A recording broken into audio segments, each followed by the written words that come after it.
내 얼굴을 몽땅 갈아엎고 싶소. 얼굴이 논입니까? 갈아엎게요. 내 얼굴이 밉지 않소? 얼굴 뜯어먹고 살 것도 아닌데 밉지 않습니다. 구독과 좋아요, 그리고 알람 설정 부탁드립니다. 재미있고도 좋은 글로 보답하겠습니다. 제1장 못생긴 사위. 옛날 전라도 장수 땅에 배시성을 가진 양반이 살았다.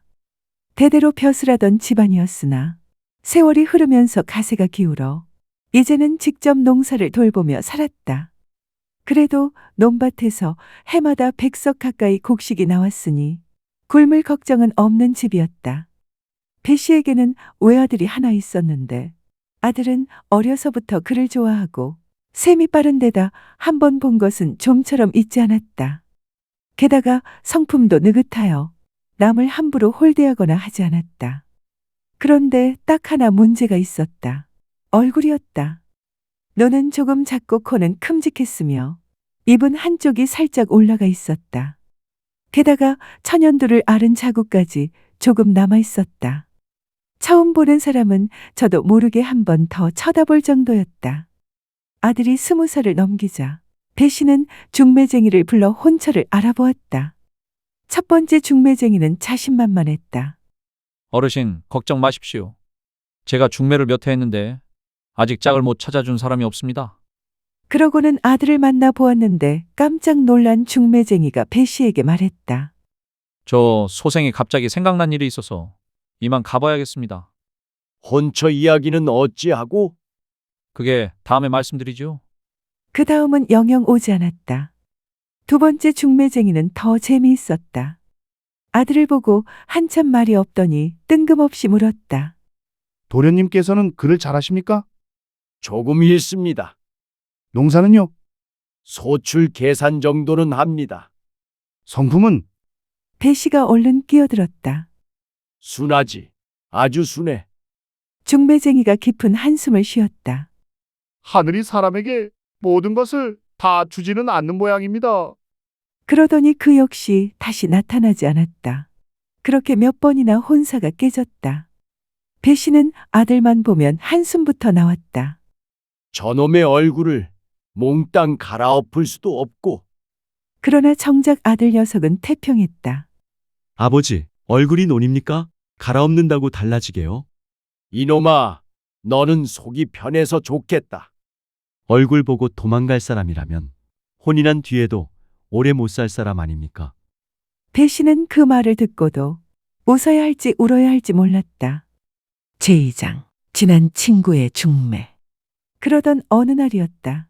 지난해 사는 친구가 오랜만에 배씨 집에 찾아왔다. 친구가 아들을 보더니 물었다. 자네 아들이 벌써 20을 훌쩍 넘기지 않았나? 20을 넘겼지. 그런데 어째 아직 장가를 보내지 않았는가? 얼굴이 못생겨서 그런다네. 그게 무슨 소린가? 못생겼다고 장가 못 보내는 수도 있는가? 내가 중신 하나 서겠네. 그래 주면 오직 좋겠는가? 그럼 어디 한번 기대해 봄세. 그렇게 배씨는 친한 친구에게 부탁했다. 마침 정읍 어느 마을에 전주희 씨 집안이 크게 부자로 살고 있었다. 논농사만 1000석 가까이 짓는 부잣집으로 주인은 전에 참봉 벼슬까지 지낸 사람이었다. 그 집에 혼기가 찬 외동딸이 하나 있었다. 친한 친구는 그 집을 찾아가 배씨 아들 이야기를 꺼냈다. 물론 얼굴 이야기는 쏙 빼놓았다. 장수 배씨 집안의 외아들인데 그를 좋아하고 성품이 묻어납니다. 집안도 백석 농사를 지으니 굶을 걱정 없고 무엇보다 부모에게 효성이 깊습니다. 게다가 머리가 좋으니 얼마 안 있어 과거 시험에 합격할 것입니다. 참봉이 귀가 솔깃했다. 그 정도라면 괜찮겠구먼. 중매인의 말을 듣고 참봉 집에서 혼사를 허락했다. 제3장 첫날 밤 신랑의 이상한 약속. 드디어 혼례날이 되었다. 배씨 아들이 사모관대를 갖추고 처가에 도착했다. 그런데 신랑이 말에서 내리는 순간 마당에 나와 있던 사람들이 갑자기 조용해졌다. 장모는 신랑의 얼굴을 한번 보고는 남편 옆구리를 쿡 찔렀다. 영감, 중매쟁이가 얼굴 이야기는 했소. 못 들었는데. 나도 못 들었소. 참봉은 사위 얼굴을 다시 한번 바라보더니 헛기침만 연거푸했다. 이미 손님은 가득하고 홀례상까지 차려놓았으니 이제 와서 혼사를 물릴 수도 없었다. 결국 홀례는 예정대로 치렀다. 하지만 사돈집 사람들의 표정이 심상치 않은 것을 본 신랑 아버지는 얼굴이 화끈거렸다. 내 아들이 무슨 죄가 있다고 저런 눈으로 본단 말인가? 배 씨는 속이 상한 나머지 홀례가 끝나기도 전에 장수로 돌아가 버렸다. 신랑도 아버지가 집으로 돌아간 것을 알았다. 그뿐 아니다. 웃음소리 사이로 자신을 흘끔거리는 사람들의 시선도 충분히 봤다. 하지만 아무 말 하지 않았다. 그날 밤 신방이 차려졌다. 신부는 다행히 부모와 달랐다. 신랑 얼굴을 보고 놀라기는 했지만 실은 기색을 보이지 않았다. 오히려 하루 종일 사람들의 눈총을 받은 신랑이 안쓰러웠다. 그런데 신랑이 방 한쪽에 앉은 채 꼼짝하지 않았다. 한참 기다리던 신부가 조심스럽게 물었다. 서방님, 무슨 근심이라도 있으십니까? 신랑이 한동안 대답하지 않다가 말했다. 오늘 내가 이 집에 들어오면서 많은 것을 보았소. 무엇을 보셨습니까? 장인어른과 장모님의 얼굴도 보았고 우리 아버지가 혼례도 끝나기 전에 돌아가시는 것도 보았소. 나 때문에 두 집안 어른이 마음 상하는 것을 보고서 아무 일 없었던 듯 첫날 밤을 보낼 수가 없소. 신부가 놀랐다.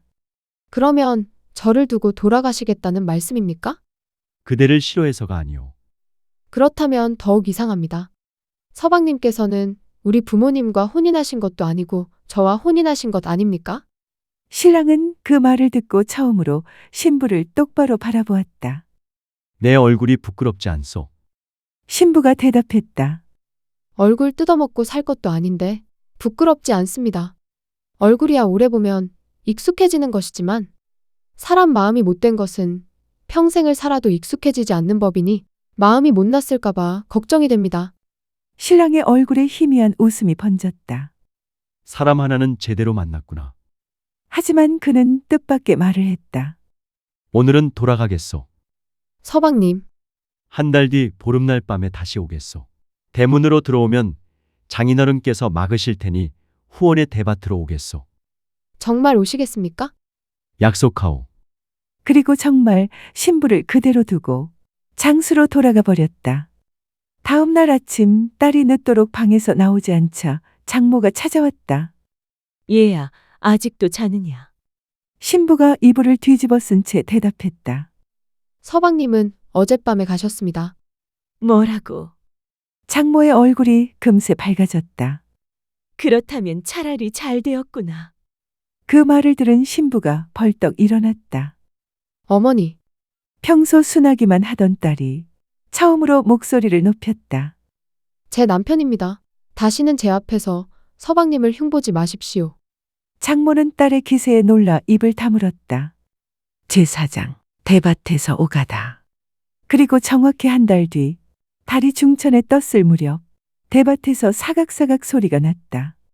조금 있으니 똑똑 방문을 두드리는 소리가 들렸다. 신부가 얼른 문을 열었다. 정말 신랑이었다. 서방님, 그런데 신랑은 방 안으로 들어오지도 않았다. 오늘 데려가려고 왔지만 아직 때가 아니오. 또 기다리라는 말씀입니까? 딱 한 달만 더 기다려 주시오. 그때도 그냥 가시면요? 신부가 눈을 흘기자 신랑이 웃었다. 그때는 내 도포 자락이라도 붙잡으시오. 그러고는 아내의 손을 한번 꼭 잡아주고 또 사라졌다. 신부는 기가 막혔다. 세상에 저런 서방이 다 있나? 하지만 이상하게 미워지지는 않았다. 오히려 다음에 무슨 일을 벌일지 궁금해졌다. 한 달쯤 지나니 신랑이 왔다. 가마랑 조근꾼이랑 데리고 왔다. 그날 밤 신부는 조용히 가마에 올랐다. 그런데 신랑은 곧장 장수 본가로 가지 않았다. 지난해 사는 외삼촌 집으로 아내를 데려갔다. 외삼촌 사정이 있습니다. 석 달만 제 아내를 이곳에서 돌봐주십시오. 외삼촌은 영문을 몰랐지만 조카를 믿고 허락했다. 제5장 죽었다는 딸, 살아있는 딸.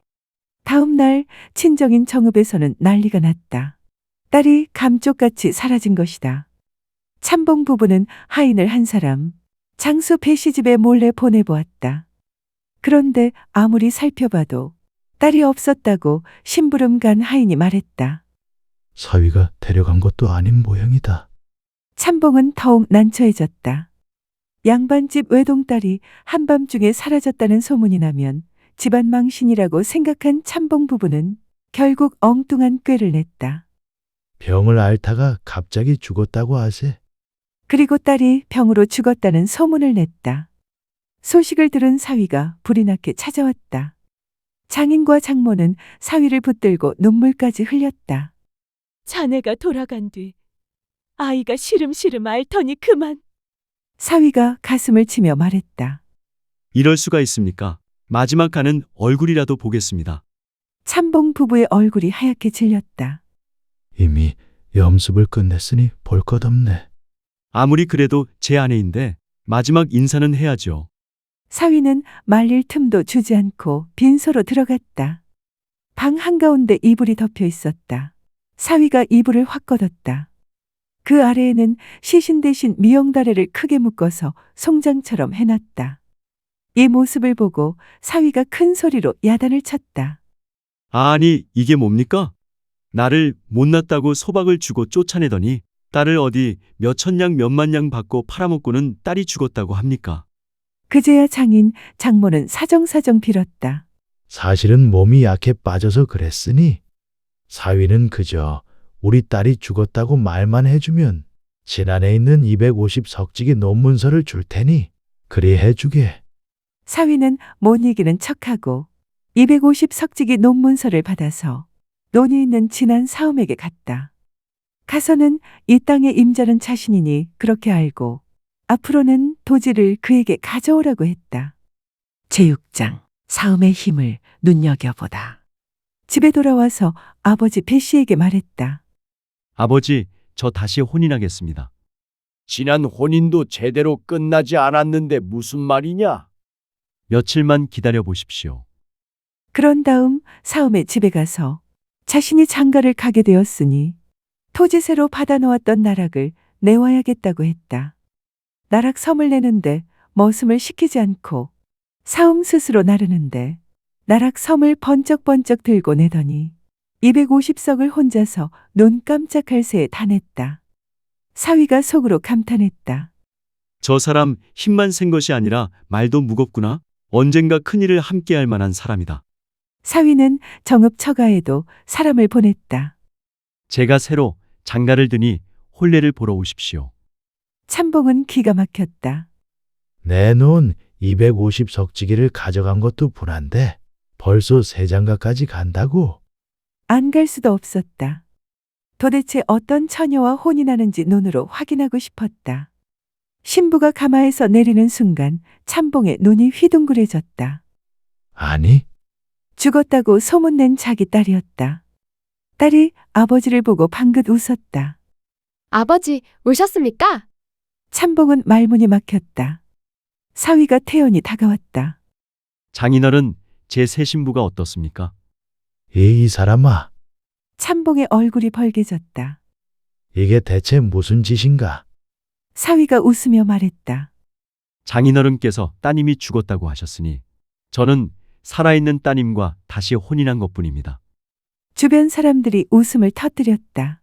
참봉은 분해서 수염만 떨었다. 그러나 자신이 먼저 거짓말을 했으니 어디 가서 하소연할 수도 없었다. 그 뒤로도 한동안 참봉은 사위 이야기만 나오면 고개를 저었다. 얼굴은 그렇게 생기지 않았는데 머리는 여우보다 빠른 놈이야. 제7장 처가에 닥친 살변. 20대 초반 참봉의 아들이 정읍의 어느 농가로 가고 있었는데 손에는 작은 장부 꾸러미를 들고 있었다. 농가 마당에서 무엇이 잘못되었는지 참봉의 아들과 소작이니 서로 마주서서 크게 말다툼했다. 말다툼이 몸싸움으로 번져 참봉의 아들과 소작이니 서로의 옷깃과 멱살을 붙잡고 싸움을 벌였다. 그러다가 발을 헛디딘 소작이니 넘어지면서 그만 돌에 머리를 부딪혔다. 사람들이 달려왔을 때 소작이는 꼼짝하지 않았다. 누군가가 코 밑에 손을 대보더니 소리쳤다. 숨을 안 쉰다. 다툼은 순식간에 살인사건이 되어버렸다. 참봉의 아들은 살인사건의 피의자가 되어 관가로 끌려갔다. 상대 집안 사람 수십 명이 시신을 들것에 싣고 참봉 집으로 몰려왔다. 사람을 죽였으니 책임져라. 그들은 마당을 차지하고 앉아 술과 음식을 내놓으라며 소란을 피웠다. 참봉은 눈앞이 캄캄했다. 아들이 살인죄로 목숨을 잃게 생긴 데다가 소작인들의 등살에 이대로 가면 재산이 몽땅 거덜날 판이었다. 사위란 놈이 인물은 못났어도 꾀가 여간 아니니 사위에게 말하면 곤란을 면해볼 꾀가 나올 것 같았다. 그래서 전후 사연을 곡진하게 써서는 하인을 시켜 장수 사위에게로 보냈다. 사위가 그 편지를 받아보고는 크게 야단을 쳤다. 언제는 날 못생겼다고 구박하고 급할 때는 재산이나 건지려고 이런 편지를 보내? 이런 심부름을 하는 내 놈부터 먼저 죽이겠다. 하인놈이 그만 질겁을 하고 도망쳐와서는 주인에게 말했다. 원 이런 수도 있습니까? 그전 일은 그전 일이고 이번 일은 이번 일인데 그럴 수가 있습니까? 그건 그럴 테지. 편지 한 장 가지고 덕을 보려고 한 게 내 잘못이지. 하고 장인은 한탄했다. 하지만 사위는 하인이 떠나자마자 옷을 갈아입었다. 아내가 물었다. 어디 가십니까? 당신 오라버니 살리러 가오. 그런데 왜 하인에게는 그렇게 화를 내셨어요? 사위가 빙긋 웃었다.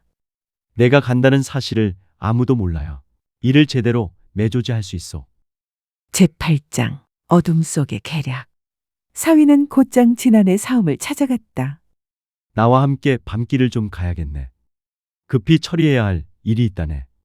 사움은 두말 없이 일어났다. 주인어른 덕에 우리 승무 식구가 먹고 사는데 이 정도 일을 어찌 마다하겠습니까? 두 사람은 밤이 깊은 뒤 정읍에 도착했다. 대밭에 숨어 집안을 살피던 사위는 이상한 점을 발견했다. 시신을 두었다는 방에서 희미하게 신음소리 같은 것이 들린 것이다. 사위는 몰래 방 안으로 들어가 시신의 손목을 짚어보았다. 손끝이 아주 미세하게 떨렸다. 코 밑에 손가락을 대보니 희미하지만 숨도 있었다. 이 사람 죽은 게 아니야. 사움이 깜짝 놀랐다. 정말입니까? 숨이 붙어 있네. 어서 의원에게 데려가세. 아무도 모르게 사움이 환자를 업고는 인근의 이름난 의원에게 데려갔다. 의원이 살펴보더니 말했다. 머리를 다쳐 정신을 잃었을 뿐 아직 살아 있습니다. 침을 놓고 약을 먹이자 새벽녘이 되어 환자가 마침내 눈을 떴다. 사위가 물었다. 자네 누구에게 어떻게 맞았는지 기억하는가? 환자가 힘없이 대답했다. 서로 멱살을 잡다가 제가 발을 헛디뎌 넘어졌습니다. 저쪽 사람이 저를 죽이려고 때린 것은 아닙니다. 사위는 그제야 미소를 지었다. 며칠 뒤 관가에서 사건을 다시 조사하는 날이었다. 죽었다던 사람이 의원의 부축을 받으며 관아에 나타났다. 구경꾼들이 뒤집어졌다. 죽은 사람이 살아왔다. 원님도 놀라 자리에서 일어났다. 환자는 자신이 다투다가 넘어져 정신을 잃었을 뿐이라고 사실대로 말했다. 살인사건은 순식간에 단순한 다툼으로 바뀌었고 참봉의 아들은 풀려났다. 더구나 상대 집안에서 사람이 죽었다며 몰려와 며칠 동안 술과 고기를 요구하고 소란을 피운 일까지 밝혀졌다. 양쪽 집안은 원님의 중재로 치료비와 빚 문제를 정리하고 더는 서로 원한을 품지 않기로 했다. 제구장, 매부의 지혜 뒤늦게 드러나다. 옥에서 풀려난 처남이 집으로 돌아와 물었다. 아버지, 혹시 장수매부가 이 일을 알고 있습니까? 참봉이 혀를 찼다. 알기는 알지. 내가 사람까지 보내 부탁했는데 매정하게 거절하더구나. 처남의 얼굴이 붉어졌다. 사람 목숨이 달린 일인데 어떻게 그럴 수 있습니까? 그 길로 말을 달려 장수로 갔다. 마당에 들어서자마자 소리쳤다. 매부! 사위가 태연히 나왔다. 처남, 옥살이 하더니 목청이 더 좋아졌군. 지금 농담이 나옵니까? 사람이 죽느니 사느니 하는데 어찌 모른 척할 수 있습니까? 사위가 웃었다. 밖에서 그러지 말고 들어와 차나 한잔하게. 방으로 들어간 뒤 사위가 조용히 말했다. 자네가 살아서 여기까지 온 것이 누구 덕인지 아직 모르겠는가? 그리고 그날 밤 사음과 함께 정읍으로 가서 죽은 줄 알았던 사람의 숨을 확인하고는 의원에게 옮겼던 이야기를 처음부터 끝까지 들려주었다. 처남은 한동안 아무 말도 하지 못했다. 그러다가 벌떡 일어나 매부의 두 손을 잡았다. 매부가 아니었으면 저는 살인자가 될 뻔했습니다. 이제 알았으면 되었네. 그런데 왜 처음부터 부모님께 말씀하지 않으셨습니까? 사위가 대답했다. 내가 간다고 소문이 나면 상대편에서 먼저 손을 쓸 수도 있지 않은가? 그리고 사람을 살리는 일이 먼저지. 생색내는 것이 먼저겠는가? 처남은 그 말을 듣고 더욱 부끄러워졌다. 집으로 돌아가 부모에게 모든 이야기를 했다.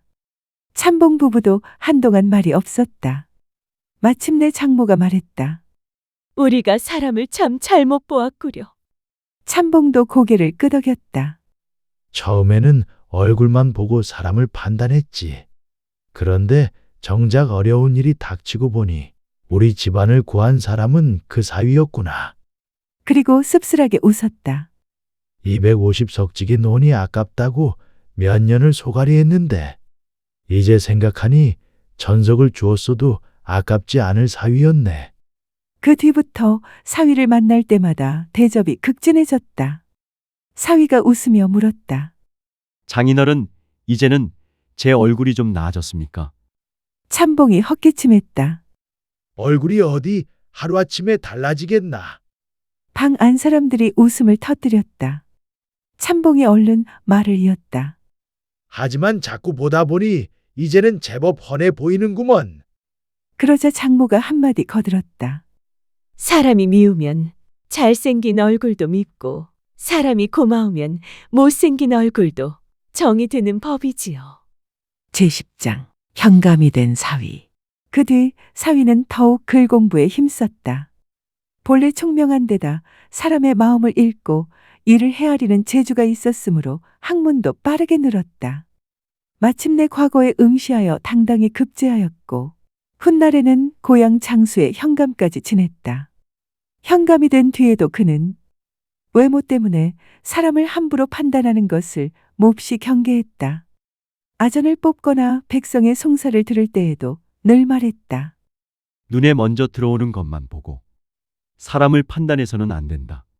사람의 진짜 얼굴은 어려운 일을 만났을 때 드러나는 법이다. 이 사람이 바로 장수 배씨의 중시조가 되었다고 한다. 안녕하세요. 소우쿨 극장입니다. 구독과 좋아요 그리고 알람 설정 부탁드립니다. 재미있고도 좋은 글로 보답하겠습니다. 듣고 싶은 이야기나 원하는 주제가 있으면 댓글로 표현해 주십시오. 문헌을 찾거나 창작을 통해 여러분에게 다가가겠습니다. 고맙습니다. 다음에 만날 때까지 건강하시기를 기원합니다.